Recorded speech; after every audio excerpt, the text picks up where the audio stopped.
Meu nome é Luciana Pereira e eu vim falar sobre igrejados e desigrejados nesse vídeo.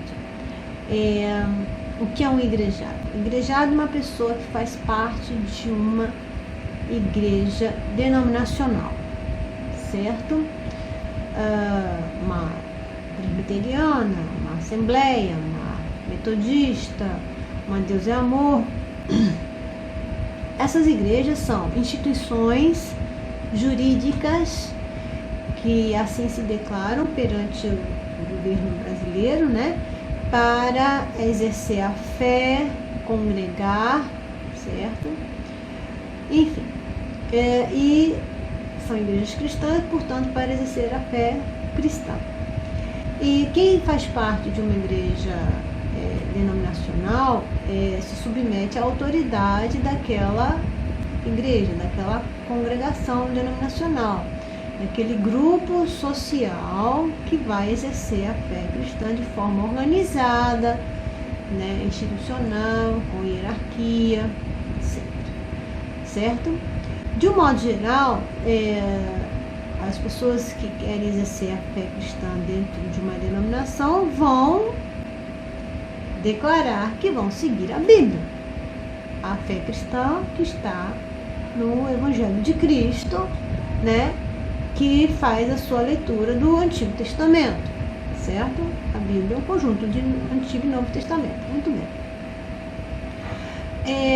Uma pessoa que frequenta a igreja pode ser um membro. Ele membrou na igreja, decidiu ser membro, né, naquela igreja, tá? Mas você pode ter uma pessoa que frequenta a igreja que não é membro, está frequentando, está visitando, já visita 1 mês, 2 meses, 3 meses, às vezes é 1 ano, né? Está decidindo ainda o que ele quer da vida, certo? E aí você tem um igrejado, tá bom? Ele está igrejado, ele está dentro de um grupo social, ele não está fora de um grupo social eclesiástico, então ele está num grupamento, num quadrado, certo?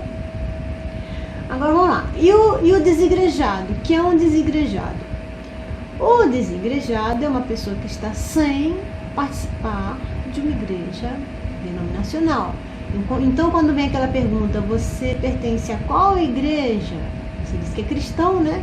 Ah, você é o quê? Espírita, católico, evangélico? Ah, eu sou cristão. Evangélico, católico, eu sou cristão, católico, sou cristão, evangélico. De qual igreja? Entendeu? De qual denominação? As pessoas querem saber qual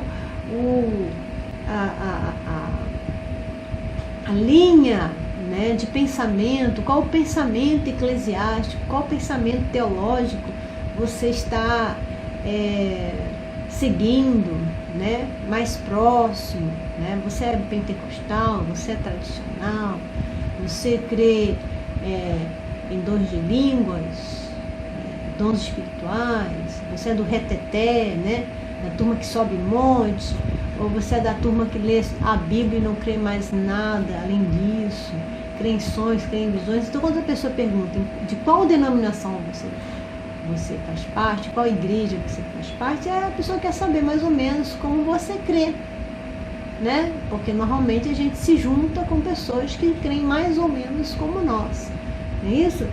Então, vamos lá.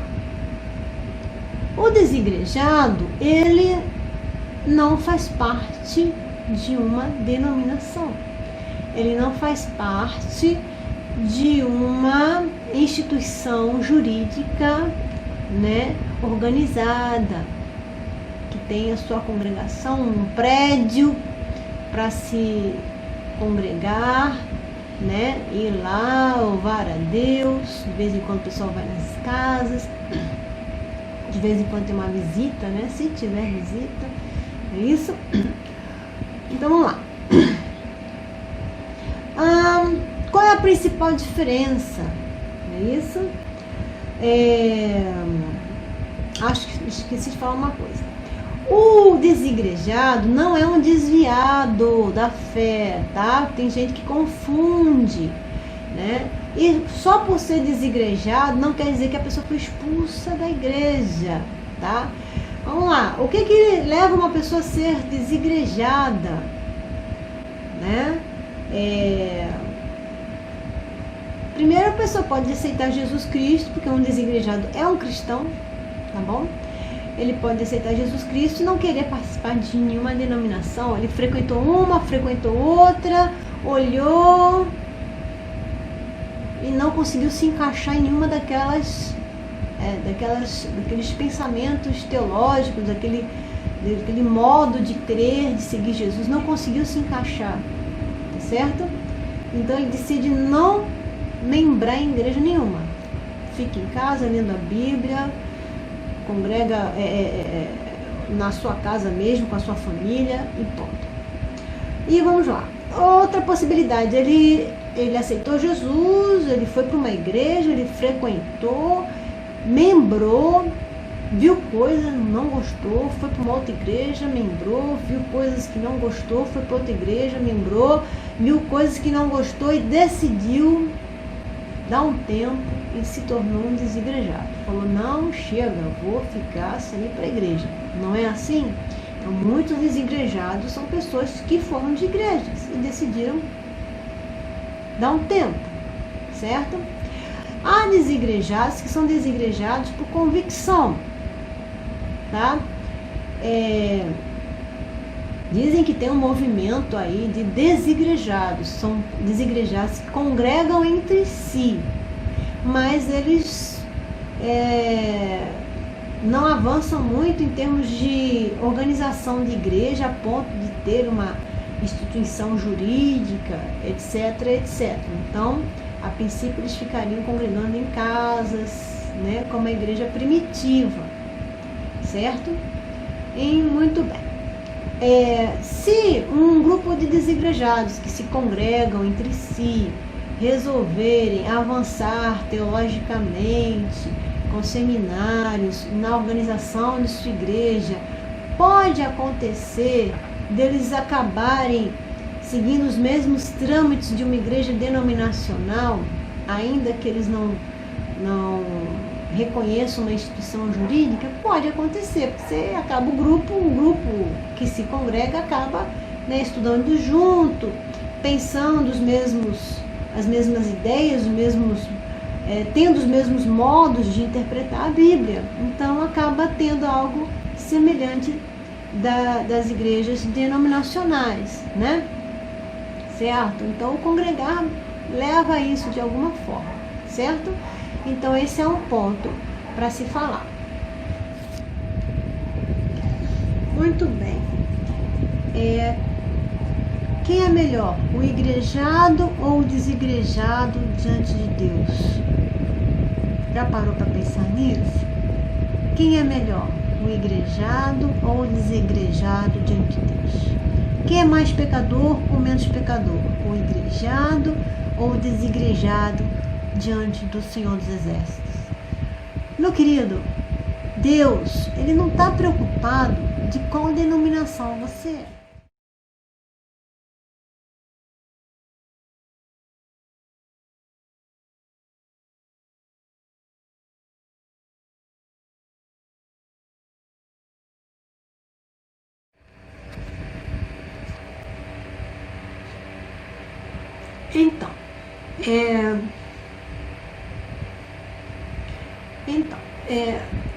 Igrejados basicamente é um grupo social que segue a fé cristã, certo? E é reconhecido não só perante a região, pelo estado, né?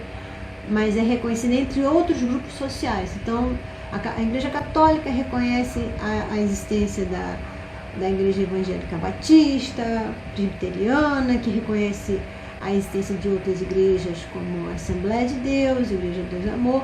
Então, elas se reconhecem entre si, aceitam suas diferenças teológicas, mas se aceitam enquanto instituições cristãs, certo? Mas há aqueles cristãos que ficam à margem. Então, os desigrejados têm sido colocados como cristãos à margem, né? Mais ou menos, eles ficam à margem, desse reconhecimento, certo? Existe algum texto bíblico que tenha tratado desse assunto, certo? Na igreja primitiva, porque o Evangelho de Cristo, ele retrata a igreja primitiva, que para mim não é primitiva, né? Teria que ser tratado como primordial, não primitiva. Primitiva é um pouquinho pejorativo, né? Lucas 9:49.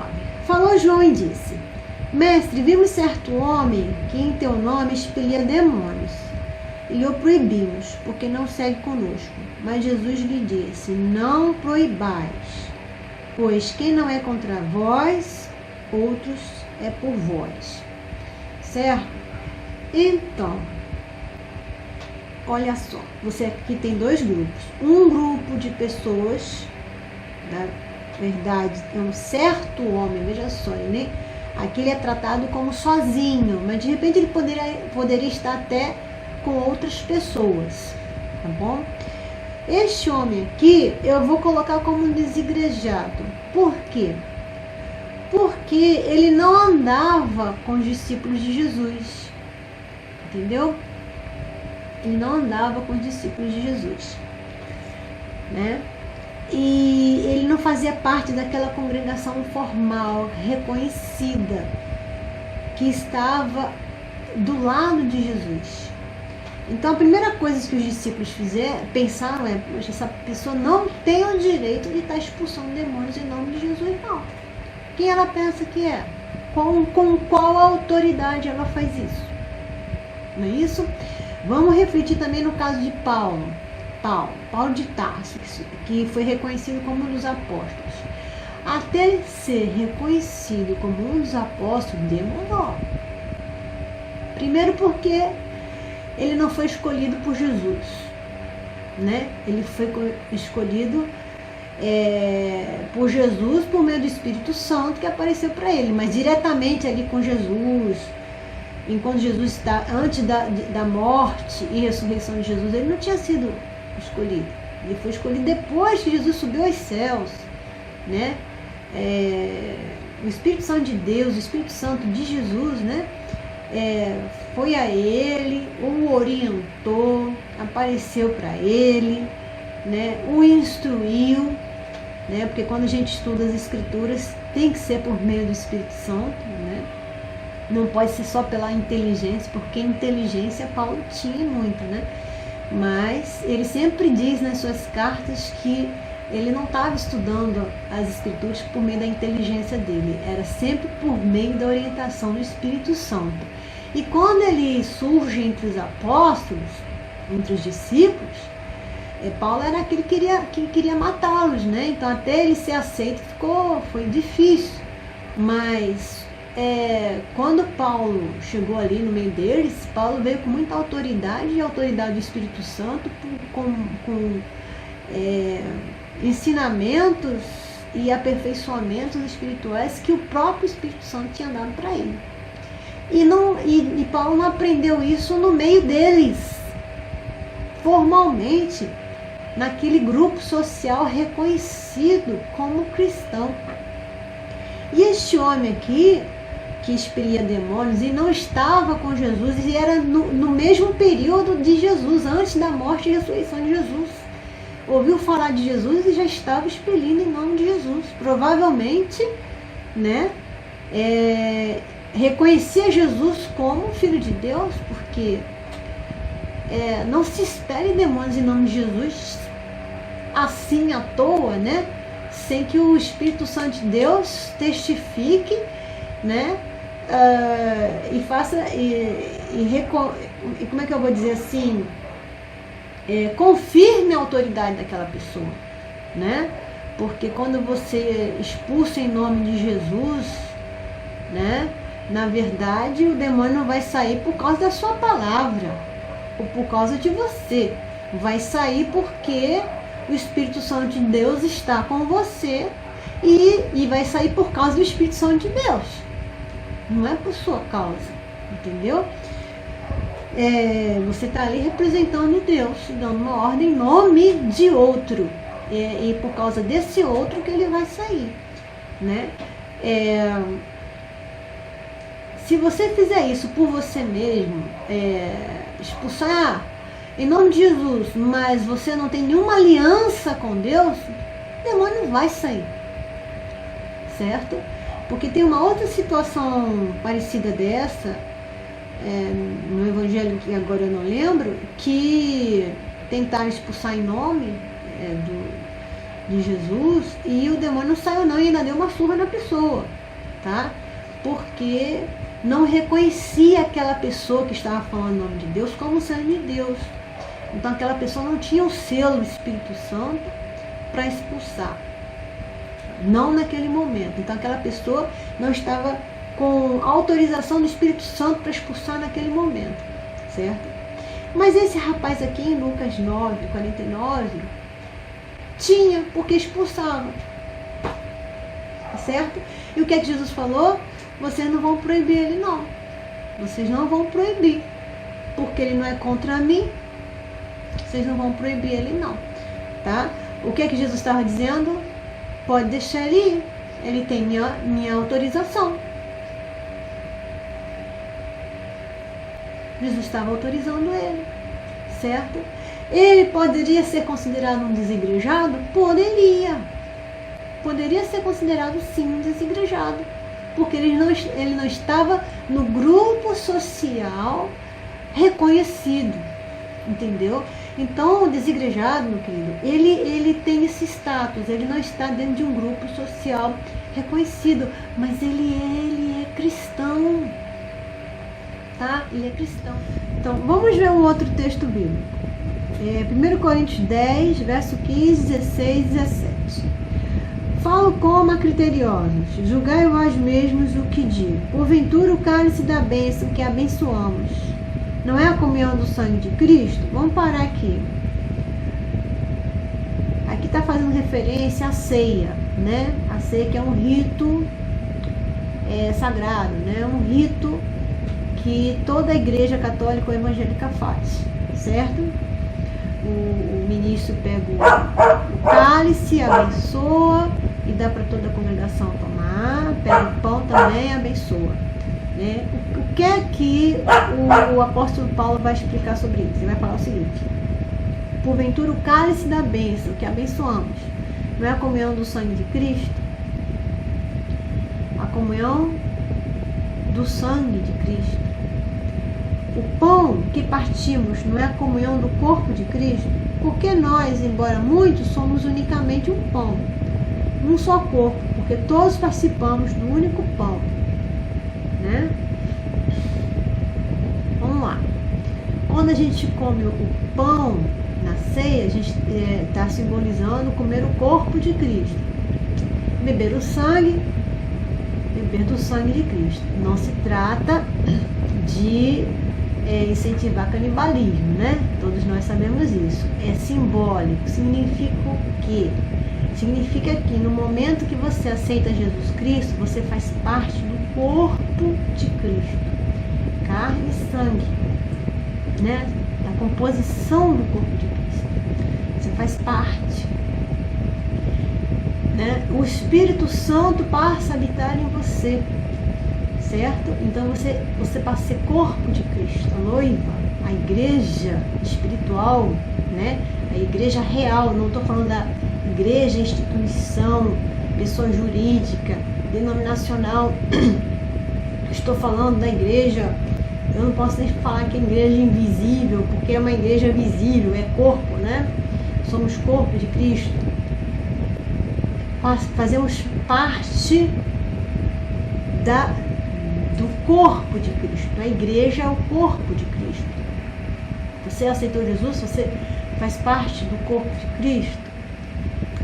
O Espírito Santo passa a habitar em você. O Espírito Santo agora não habita mais em cabanas, né, em templos, como foi no passado.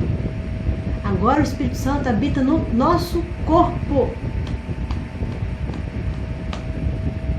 Não é igreja construída por homens, né? Tem gente que coloca o altar como se fosse assim uma coisa sacra. E pior que deveria até se tratar como coisa sacra, Não o altar físico, mas o ato de adoração é sacro. Se você vai ministrar o seu corpo, carne e osso, vai ministrar louvor ou pregar, você não pode estar em pecado, né? Ou no mínimo tem que estar no arrependimento naquele ato de ministração. Por quê? Para não dar lugar ao diabo. Porque quando você está na carne, fora, né, das regras para as quais nós somos chamados a andar, então você não é cristão. Se você não quer a regra do cristianismo para você, você não é cristão. Se você não anda segundo as regras que agradam ao Criador, você não está adorando Ele. Então, que adianta você levantar uma adoração e fazer uma ministração achando que você está cultuando a Deus? Entendeu? Então, nosso corpo é a habitação do Espírito Santo de Deus. Como é que, se você não está em santidade com sua vida, com o seu corpo, como é que o Espírito Santo de Deus vai habitar em você? E como é que você vai ministrar para as pessoas? Entendeu? Como é que você vai ministrar? Não é o altar físico que está santo. É as pessoas que vão ministrar, seja no altar, no chão, na praça, na sua casa, na rua, no seu trabalho. Você tem que ser santo. Você é a habitação do Espírito Santo de Deus. Você tem que respeitar isso. No momento que você é cristão, você se torna tabernáculo sagrado. Deus, antes era um tabernáculo físico, né? Um acampamento, o templo era o tabernáculo de Deus. Só que Deus falou que Ele não habita nesses templos, mas Ele agora habita em nós. Nós somos tabernáculo sagrado. Nós somos, entendeu? Nós. Então, a pessoa vai falar, vai ministrar, vai ser, vai andar, vai trabalhar. Você é um tabernáculo sagrado, você decidiu ser cristão, você decidiu fazer uma aliança com o Criador dos céus e da terra. Você decidiu que o Espírito Santo do Criador faria uma aliança com você e habitaria em você. Você sabia disso quando você decidiu ser cristão. Então você é tabernáculo sagrado. O Espírito Santo passa a habitar em você. Como é que o Espírito Santo vai habitar no tabernáculo que não segue as regras do Criador para a santificação desse tabernáculo? Entendeu? Isso aí não importa se você é igrejado ou desigrejado. Entendeu? Não importa. Porque se você é um igrejado que está num grupo social, tá? Com um CNPJ, né? Com um grupo social com um título reconhecido entre outros grupos, isso para Deus, ó, não tem importância. Entendeu? Não tem importância. Deus vai olhar o igrejado que está numa situação social que não é reconhecida pelos outros, como aquele homem aqui que eu citei, de Lucas 9:49. E ele vai olhar aquele que está num grupo social reconhecido pelos outros cristãos. E ele vai olhar assim, vem cá, você está fazendo o que com o seu corpo? Está santificando para que eu seja de fato o seu Deus, o seu Criador? Você está me honrando, está me adorando? Entendeu? Cada um que escolhe o seu Deus, cada Deus faz suas regras. Eu escolhi seguir o Criador dos céus e da terra, e Ele tem regras para eu segui-lo. Entendeu? Ninguém é obrigado a ser cristão. Entendeu? Mas tem gente que gosta do status de ser cristão. Jesus não nos avisou sobre os lobos em peles de cordeiro? Vê se você vai ter algum satanista se fazendo de pastor enquanto desigrejado. A não ser que em algum momento o desigrejado tenha algum status. Entendeu? Aí o cara vai querer ser um desigrejado atuante, né, para mostrar que é alguma coisa. Desigrejado não tem status, ninguém vai querer ser, né? Tem status uma pessoa que é bispo de uma igreja poderosa, né, que vai ter alguma influência política. Esse é que é o problema, gente. Entendeu? Então, você que é igrejado, você tem que ficar atento, porque Satanás, ele está se infiltrando nas igrejas, porque as igrejas têm status político. Você chega na igreja, você tem 40, 60, 100, 200, às vezes tem igreja que tem 400 pessoas como membro.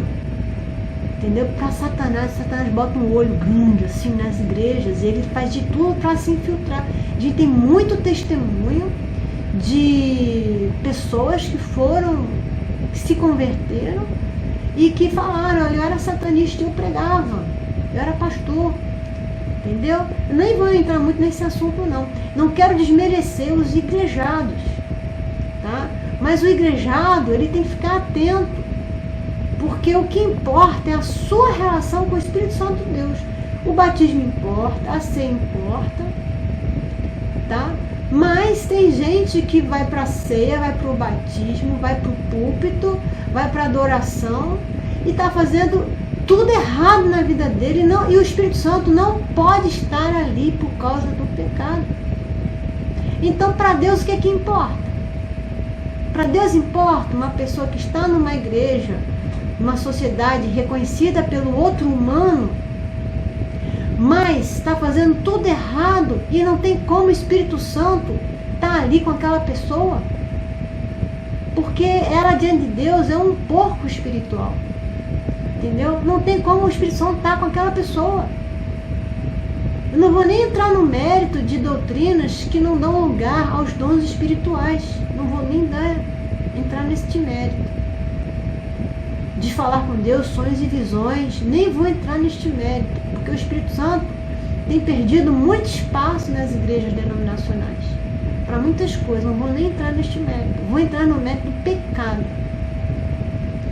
Certo? Quantas igrejas o pastor sabe que fulana está amigada, não casa porque está recebendo o salário lá do pai, que é militar.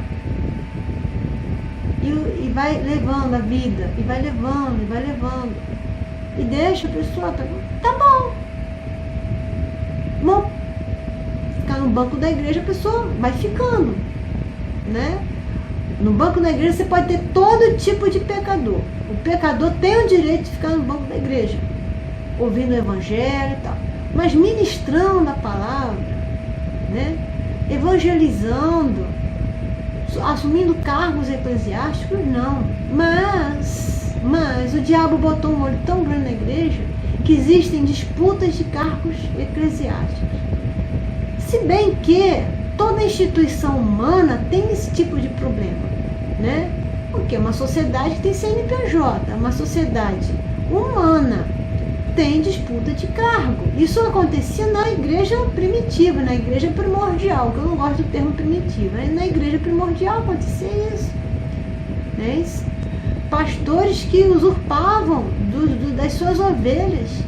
Isso acontecia na igreja, na primeira igreja, nos primeiros períodos da igreja, entendeu? Mas o Espírito Santo, você morreu, meu irmão, igrejado, morreu um desigrejado e morreu um igrejado. Vamos lá, Deus vai ficar olhando, o igrejado tinha um cargo tal, o maior cargo da igreja tal, ele era muito bem visto, mas aquele desigrejado ali era uma pessoa que estava numa santidade muito grande com Deus em adoração e era muito mais aceito por Deus do que aquele igrejado. Pode acontecer? Pode acontecer, gente. Pode acontecer, sim. E olha que acontece muito, entendeu? Você que é desigrejado, não se menospreze.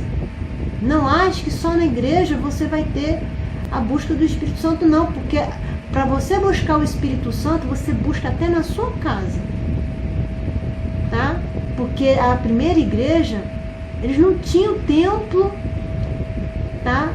Não tinham CNPJ e não tinham organização definida. E eles tinham cura, tinham dons espirituais, tinha uma vivência com o Espírito Santo extraordinária. Extraordinária. Certo? E eu quero deixar para um outro vídeo para falar sobre isso. Tá? Por que tinha isso na igreja primitiva e hoje que a igreja está tão organizada, tão institucionalizada, está difícil de acontecer isso? Por quê? O que aconteceu? Não vamos falar sobre isso nesse vídeo, tá? Agora, para finalizar, um alerta da parte de Deus que eu recebi, porque eu tive 32 anos, eu tenho 32 anos de evangelho, 20 igrejada, não fui expulsa não da igreja, tá? Pode procurar a igreja presbiteriana e perguntar se fui expulsa. Bom, não fui não. E eu fiz parte de outras igrejas, porque na minha vida, meus pais mudaram de Recife para Rio de Janeiro, para São Paulo, então eu tive que mudar de igreja também, entendeu? Bom, continuando, eu já botei cachecol e agora eu tô de casaco, né? Eu vou continuar. Então, o que a gente pode dizer mais sobre igrejados e desigrejados? Lá em Lucas 4, no verso 1 ao verso 13, a gente tem aquele momento que Jesus está no deserto e ele é tentado por Satanás, certo? Então, e Satanás fala assim: se és filho de Deus, faz tal coisa, né? E Satanás também tenta seduzir Jesus, dizendo que ele daria a Jesus a autoridade que ele tinha conseguido entre os homens, né? E Jesus não quis nada daquilo e seguiu a vida dele, certo? Então, igrejados e desigrejados. Você que é um igrejado, né? Muito desigrejado já foi um igrejado. E vamos falar a verdade. Infelizmente, tem igreja que tem liderança de igreja que faz exatamente isso que Satanás tentou fazer com Jesus. Barganha de cargo. Não tem um cargo dentro da igreja aquele que é mais espiritual, aquele que busca mais a Deus.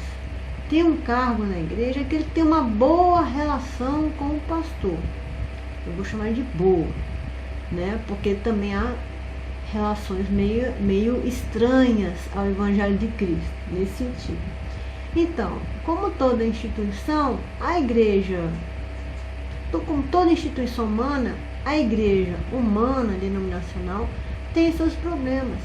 Até mesmo se você tiver um conjunto de desigrejados se reunindo, vai também ter seus problemas, tá certo?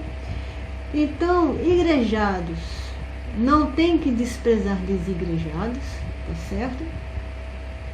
Desigrejados que tiveram a coragem de dizer não a coisas que não agradavam o Espírito Santo de Deus nas igrejas, tiveram o azar, né, de ir para uma, ir para outra, ir para outra, e só pegar situações difíceis assim, coisas chatas, né, que o Espírito Santo não toleraria e decidiram ficar desigrejados. Não se menosprezem desigrejados, tá?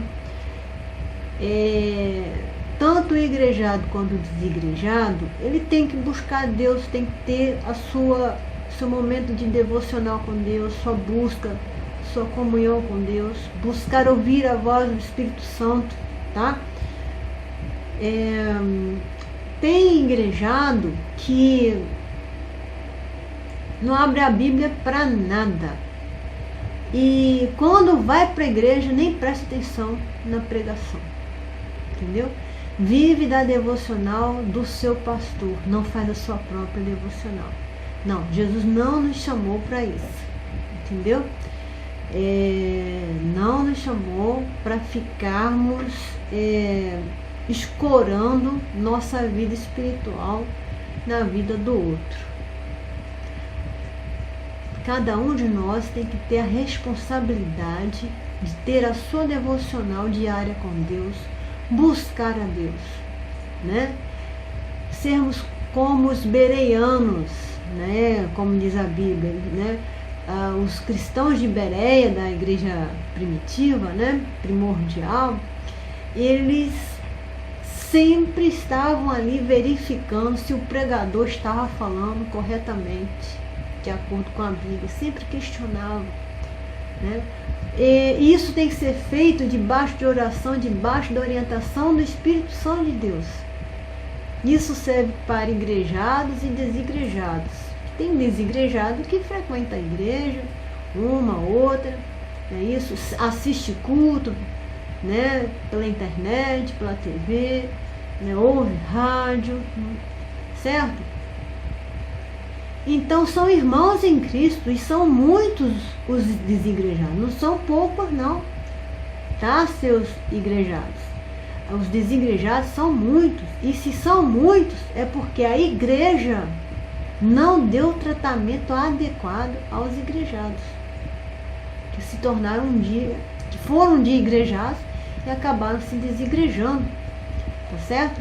Então, eu finalizo aqui essa reflexão sobre igrejados e desigrejados, porque nenhum nem outro é melhor do que o outro, tá certo? Um dia os primeiros cristãos não tiveram denominação, tá certo? As denominações é algo da atualidade, uma questão histórica, tá? Compreensível, mas os desigrejados não são menos em nenhum momento do que os igrejados, tá certo? Vamos respeitar um ao outro, tá bom? E eu finalizo aqui essa reflexão. Espero ter ajudado em alguma coisa, tá? E vou ver se eu faço um vídeo falando sobre o que Deus me falou sobre o problema que está ocorrendo diante de Deus em relação aos igrejados e por que o Espírito Santo tem orientado alguns igrejados a desigrejar. É isso mesmo, porque eu tive uma orientação dessa, tá? Vou falar isso no próximo vídeo. A paz do Senhor Jesus.